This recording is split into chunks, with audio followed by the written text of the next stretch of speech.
Hello everyone, here am I again. I'm continue reading my Bible stories from the book of Genesis. So I stopped before my memory is full at the story when Jacob and Esau meet. So now we're in the next story, is the story of Joseph, the son of Jacob. So Joseph is sold. That's the first story of Joseph. So Jacob had 12 sons and daughter. They pitched their tent at Bethel, where God had spoken to him when he had left home to escape from Esau's anger. Jacob said to his family, "Now you must destroy all those idols you have brought with you. You must worship the Lord God." So he built an altar there at Bethel and worshiped. God blessed him, saying, "I gave this land to Abraham and to your father Isaac, and now I am giving it to you and your descendants." So Jacob's favorite sons were Joseph and Benjamin, who was the youngest.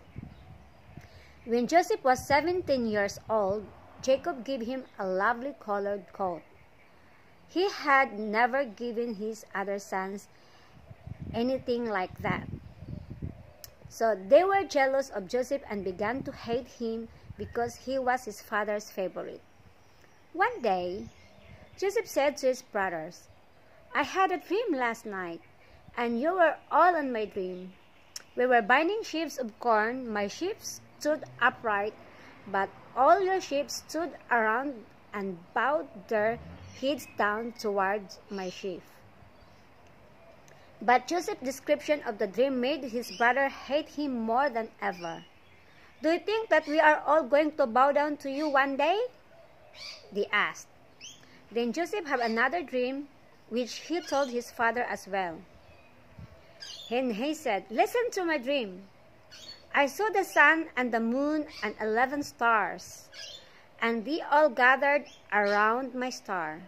What do you think that means?" Joseph's father was not pleased her about that dream either. "Do you think that your mother and father, as well as your brothers, are actually going to bow down to you?" her father asked. The brothers, except Joseph, had taken the flocks to find new grazing land for them.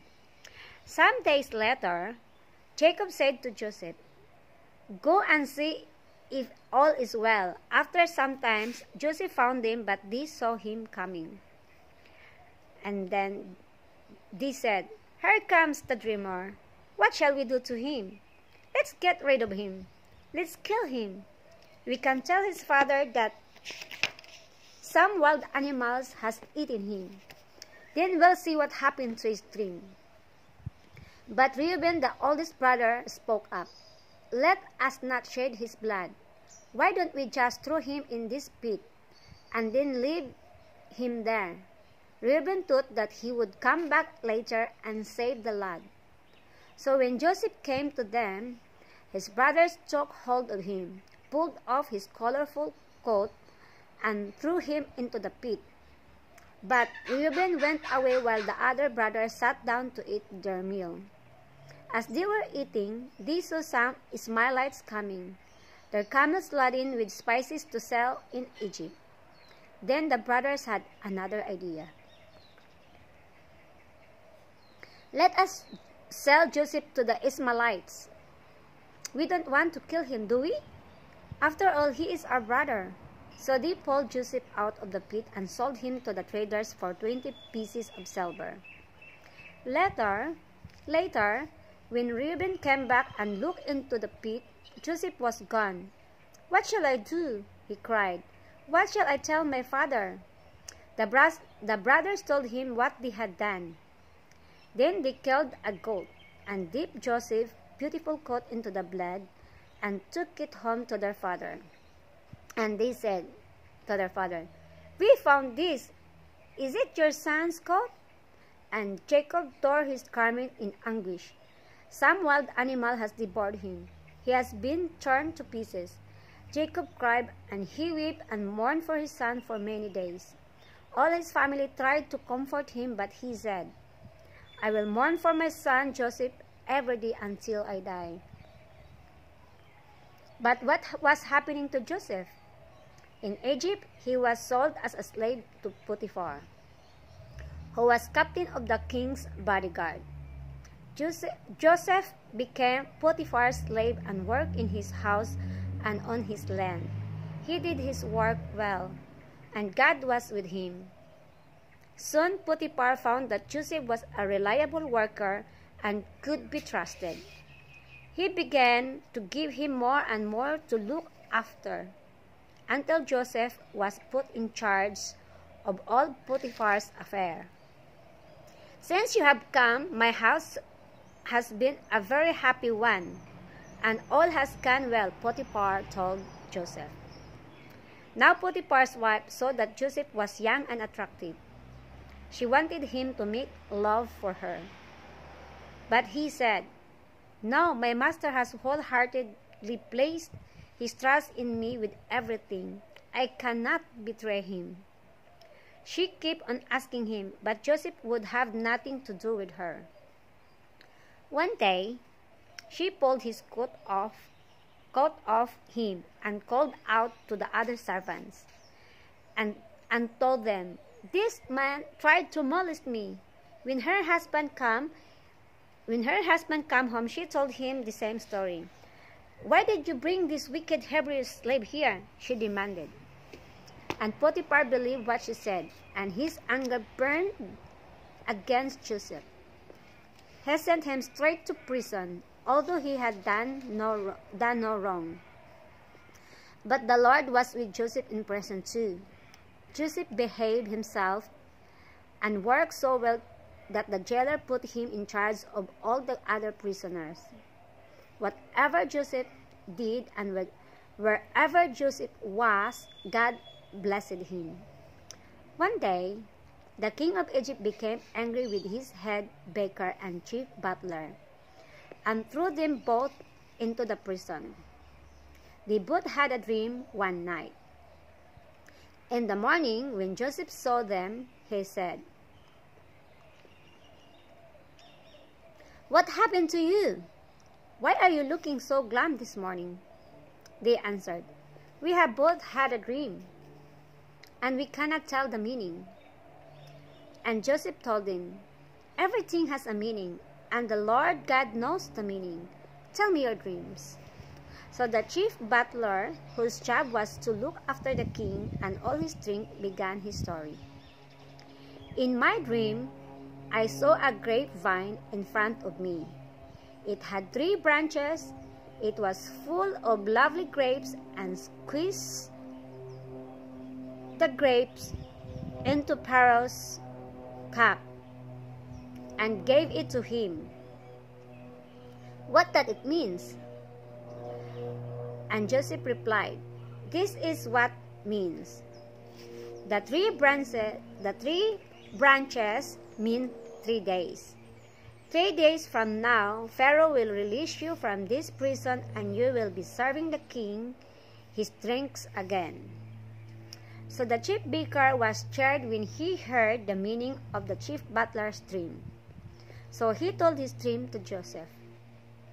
"In my dream, I have a 3 baskets of bread and cakes on my head for Pharaoh.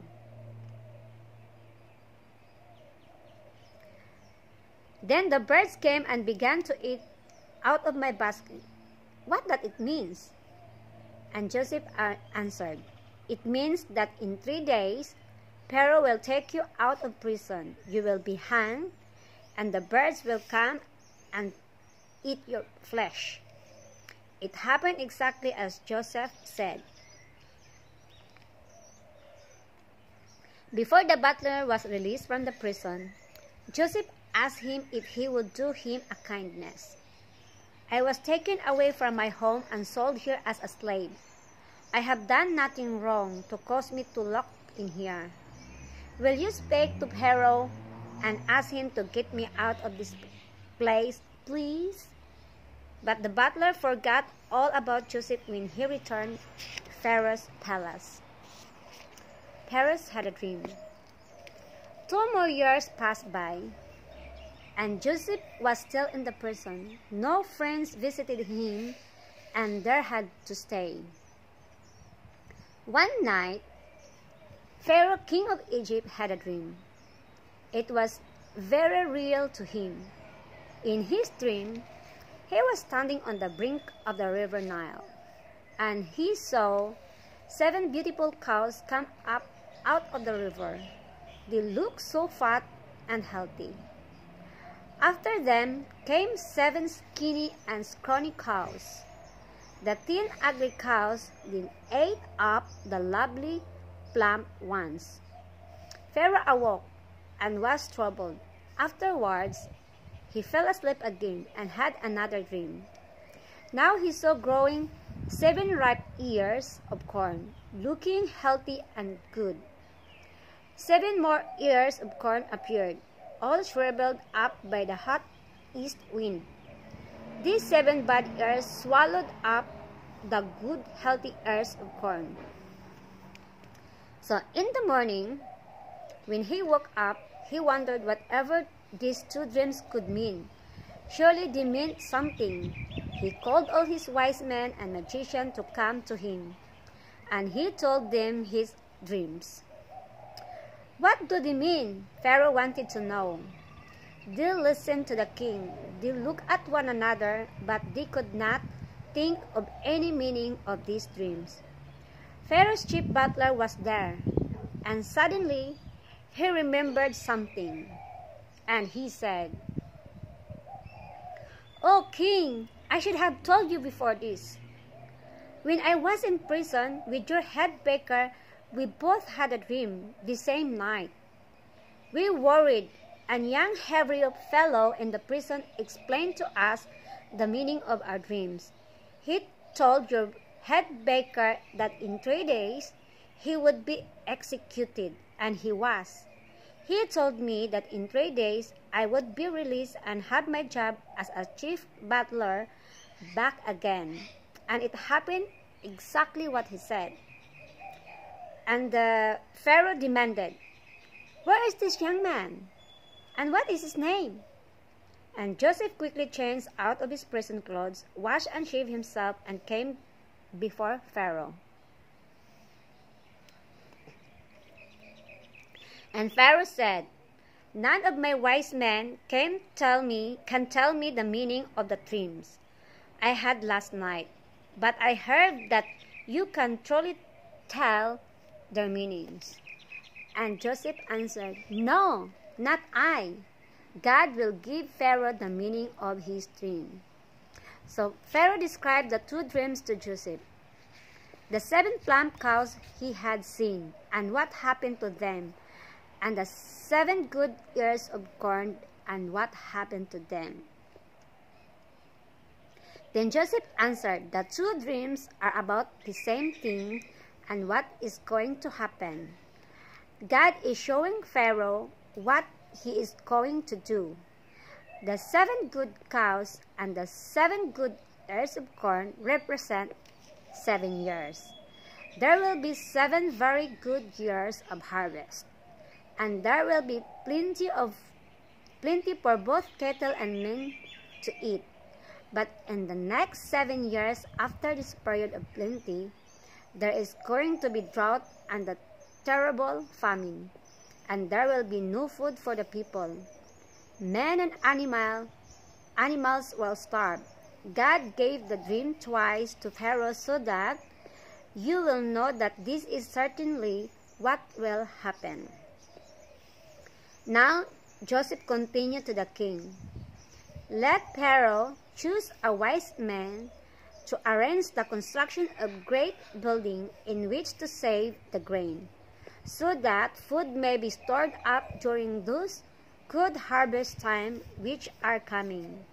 Then you will have food for people when the famine comes, and they will not die. So let Pharaoh appoint men throughout the land to see that the grain is saved and not wasted." during the next 7 good years. That's it what Pharaoh should do. Pharaoh then took with his officers. "Can we find any better than this man to look after all this for us?" he inquired. And turning to Joseph again, and he said, "Because God himself has shown you all this, I will put you in charge. Whatever you say is to be done, and shall be done. I am giving you authority over all the land of Egypt. No one except myself shall be greater than you."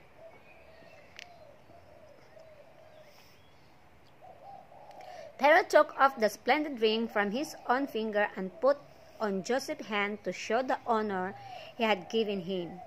He also gave him fine clothes to wear, and then he put a gold chain around his neck.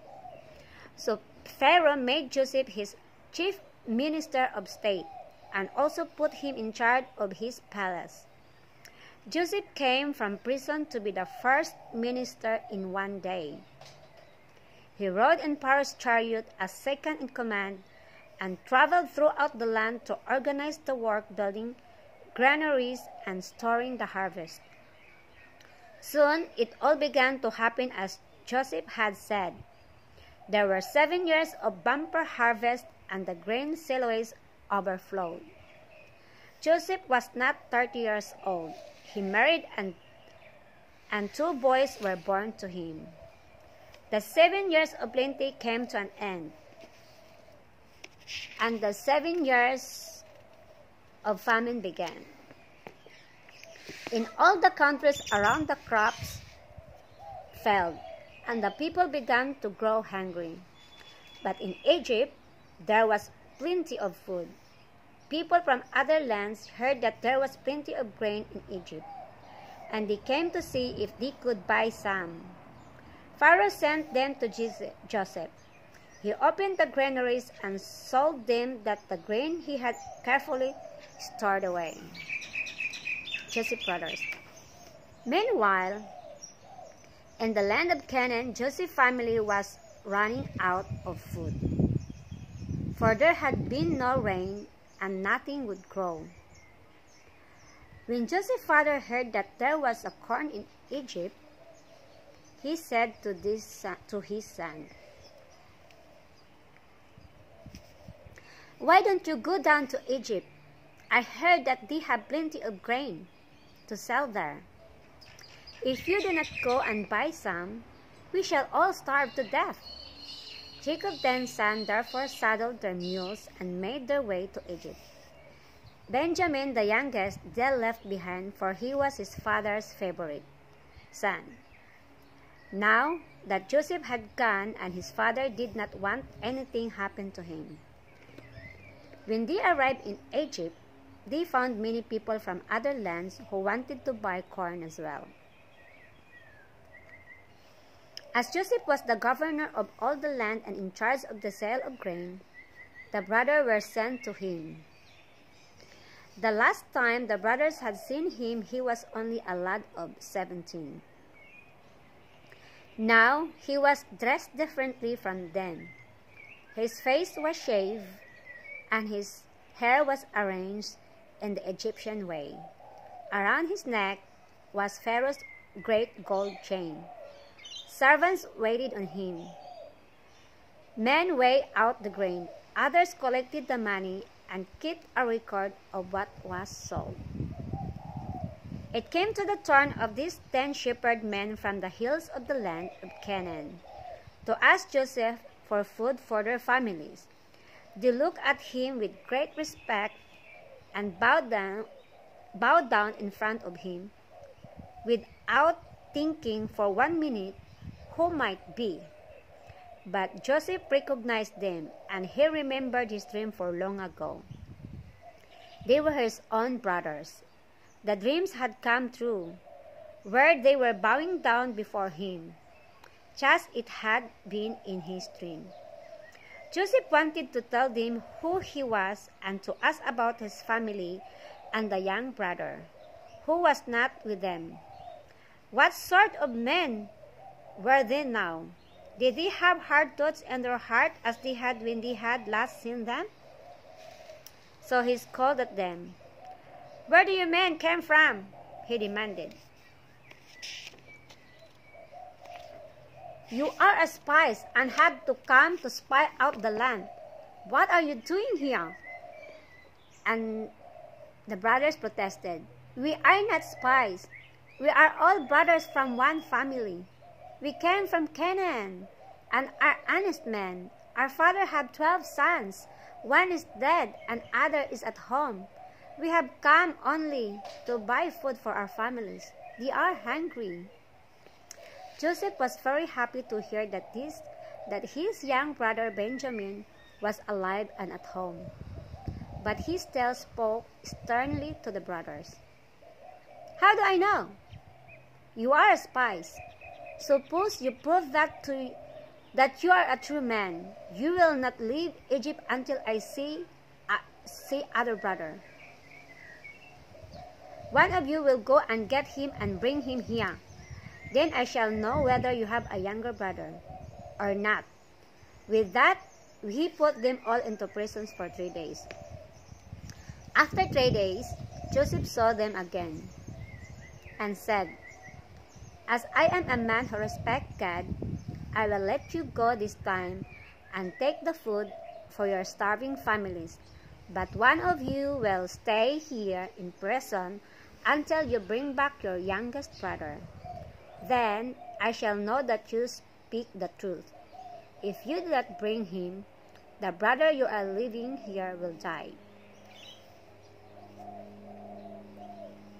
Then they talked among themselves in their own language. This has all come about because of what we did to young Joseph. We took no notice of his cries of distress. Now look at what is happening to us. They could not forget that day. I told you not to sin against the boy, said Reuben. They did not know that Joseph understood all they said as they were talking about him. They thought he was an Egyptian, for he had spoken to them through the man who was his interpreter. Joseph wept as they talked. He turned and left the room so they could not see the tears in his eyes. Then returning to them again, he chose Simeon and had him bound. The brothers paid their money and waited while their sacks were filled with corn. Joseph had secretly instructed his men to put their money back in the top of their sacks and to put in some food of their journey. They loaded up their mules and were glad to be on their way home. And Joseph warned them, Don't come back without your young brother Benjamin. Joseph had frightened his brothers, but he had found out what he wanted to know. They were sorry for what they had done, and his father and young brother were alive and well. When the brothers stopped to rest for the night, one of them opened his sack to feed the animals. He was astonished to see his money was in the top of his sack. Now they were really afraid. When they went back, the man would say that they had not paid for their corn, and they would be in worse trouble. Now we are being punished for what we did to our brother, they said to one another. Arriving home, they told Father Jacob all that happened. The Lord of the land spoke very angrily to us. They said, Simeon had to stay in prison. He will not be released, and we cannot get no more food unless we take Benjamin with us. The man accused us of being spies. We told him that we were honest men and not spies. He said that we were 12 sons. We said that we were 12 sons of our father. One was at home and one was dead. But he did not believe us. If you bring your younger brother, I will know that you are not spies, but honest men. Then you may trade in the land, and I will release to you your brother. He said, He shall not go, Jacob declared. I have lost one of my sons. I am not going to lose another. There were still no rain no rain, and nothing would grow. Soon, they were running out of the grain they had brought from Egypt. Jacob said to his son, "We need some more food. Why don't you go back again to Egypt and get some for us? We have to take Benjamin this time with us this time, father. Otherwise, the man will kill us as spies." So they reminded their father. "Take him present. Take double money." This time Jacob returned. "We have to take our brother," the sons insisted. "Why did you tell them that you had a young brother?" Jacob wanted to know. They said, "The man asked questions about our family, about our father, and whether we had another brother. We did not know that he was going to say, 'Bring him down to Egypt.'" "I am losing all my children," cried Jacob. "Joseph is no more. Simeon is gone, and now you want to take young Benjamin away? Everything is against me. He shall not go down to Egypt with you. His brother is dead, and if anything should happen to him, that would be the end of me." Then Judah said, "Father, I will look after him. I will keep him by me all the time. I promise to bring him back safe and sound.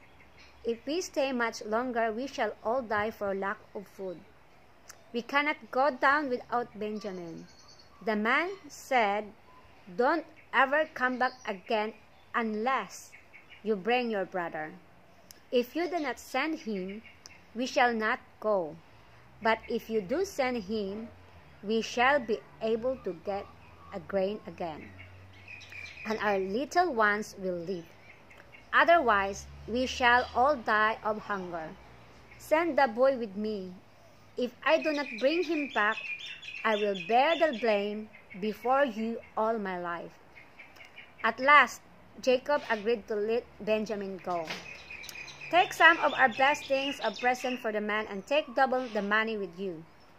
Look after my son Benjamin, and may God Almighty make the man kindly towards you. If my son must die, they must die." So they took Benjamin and arrived in Egypt. Joseph had been waiting to see them, and when they came before him again, he saw Benjamin was with them. He directed his servant to take them to his own home, saying, "Prepare a banquet for them, and I will come and eat with them." The brothers were afraid, and they wondered what was to become of them. "It is because of the money we found in our sacks?" Or they said. So they spoke to the steward and explained how they had found their money in the bags. "Oh, sir," they said, "and on our way home, we found our money in our top of our sacks, but now we have to brought it back to you." And the steward said, "Do not be afraid. I had your money." Their mules were taken to be fed, and the men had a wash and prepared themselves to eat with the lord of the land. Simeon was released and joined his brother. When Joseph arrived home, they bowed down before him and offered him the present they had brought. "How is your father?" Joseph asked. "And is this your younger brother of whom you told me?" He said to his younger brother, "God be gracious to you, my son," he said to Benjamin. Then the brothers bowed down before him again. Joseph was so glad to see his brother, but especially Benjamin. A lump came up in his throat. He could not speak and was about to cry. Quickly he left the room, dried his eyes and washed his face, and came back again and served the meal he ordered. When they sat down, they were all astonished, because they found that their places had been arranged according to their ages. How could this man do that? The servants brought the brothers their food from Joseph's table. Benjamin's share was larger than all the others. The brothers could not understand it. but they enjoyed their meal. They had not eaten such splendid food for a long time. After they had eaten, Joseph commanded, "Fill the men's sacks with food and let them go." Then he called his steward and told him secretly to put his own silver cup in Benjamin's sack. Next morning, as soon as it was light, all the brothers loaded their mules and were off back to their homes again. But before they had gone very far, Joseph's steward came riding after them. "Stop!" he cried. "You have stolen my master's silver drinking cup.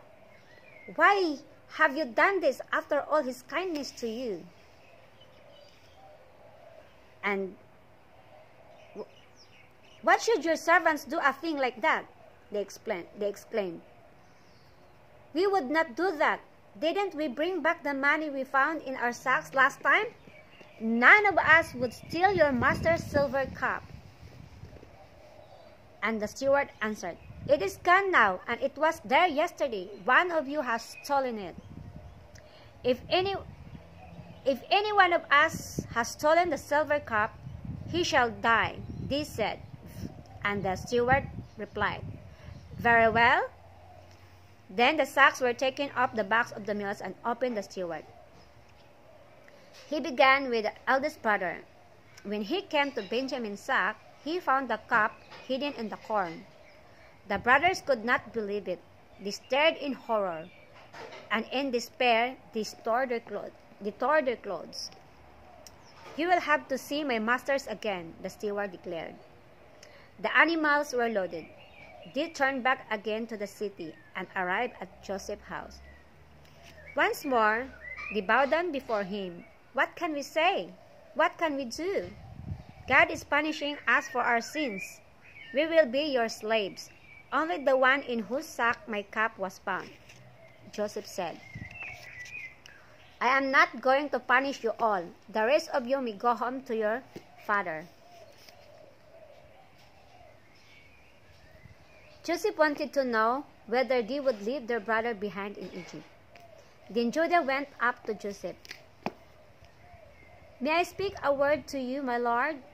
I know that you have the power of Pharaoh himself, but do not be angry with your servant. You asked us about our father and our younger brother, whom our father dearly loves. You said to us, your servant, 'Bring him down.' We told you that our father would not let him come, in case anything should happen to him. He has already lost one son. We told our father we could get no more food unless we brought him, and at last we persuaded him to let the boy come. Our father will die if he does not return safely to him, for he is very fond of him. We cannot return without Benjamin. Besides, I promised my father that whatever happened, I would keep my young brother safe and bring him back again. Therefore, please, let me stay instead of the boy. I cannot go back without him.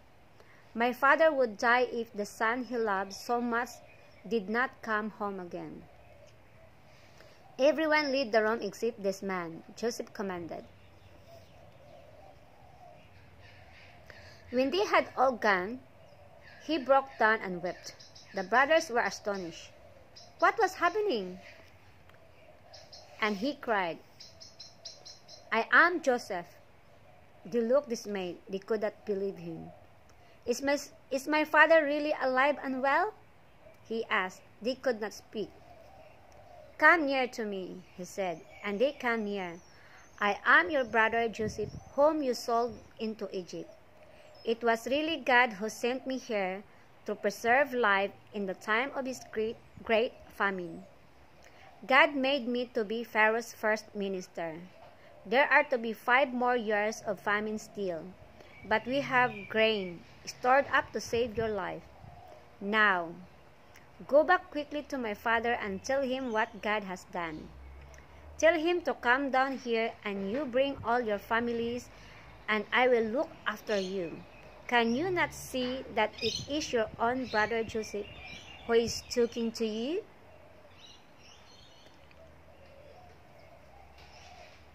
Then he embraced his young brother Benjamin and all his brothers, and they had a long talk together.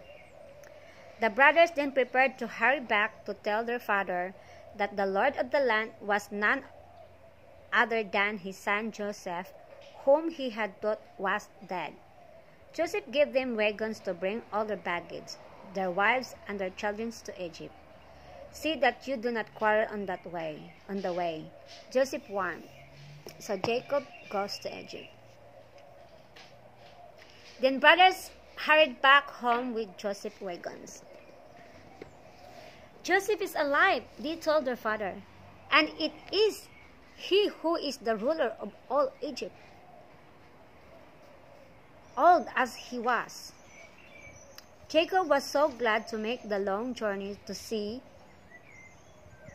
his son Joseph in Egypt. He did not forget to thank God, and at Beersheba he stopped to worship him. That night, God spoke to him, "Jacob, Jacob," and Jacob answered, "I am here." And God said, "You may go to Egypt. I will be with you, and you will be with Joseph when you die. Many children will be born to your son in Egypt. Your family will grow and become a great nation. But one day, they will come back to this land which I have promised to give your family." So Jacob and all his family continued to Egypt. Joseph's chariot was made ready, and we went to meet his father. When they met, they threw their arms around each other, and Joseph wept. Then Joseph told the king, "My father and all his family have arrived," and he took them to see Pharaoh. Jacob blessed the king of Egypt. Then they all went to settle down in the good land of Goshen. There Joseph saw that they all had enough food to eat.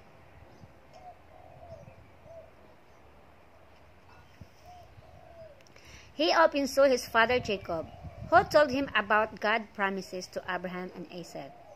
He also told Joseph about the time God had appeared to him. Jacob reminded his son that God had said that the family would go back one day to the land God had promised them. Before Jacob died, he called all his 12 sons together to his bedside and talked to them about God's purpose for them. When he had finished, he blessed each of his sons, bowed his head, and died. Joseph asked Pharaoh for permission to take his father's body back to his own land to be buried there. So Joseph, his brother, and many officials from Pharaoh's court all went to Canaan land to bury Jacob. Then they returned to their families in Egypt. So that's the last story in the book of Genesis. So Jacob is suffering because of what the brothers did to him, but in the end, because God is with him, God make him great and rule all over Egypt. So the next story is from the book of Exodus. So next video, I will read the story from the book of Exodus, which is the story of Moses. But since my memory is not enough, I will continue the next story in the next video. So thank you for watching, and I hope you like it. And God bless us all. Thank you. Bye.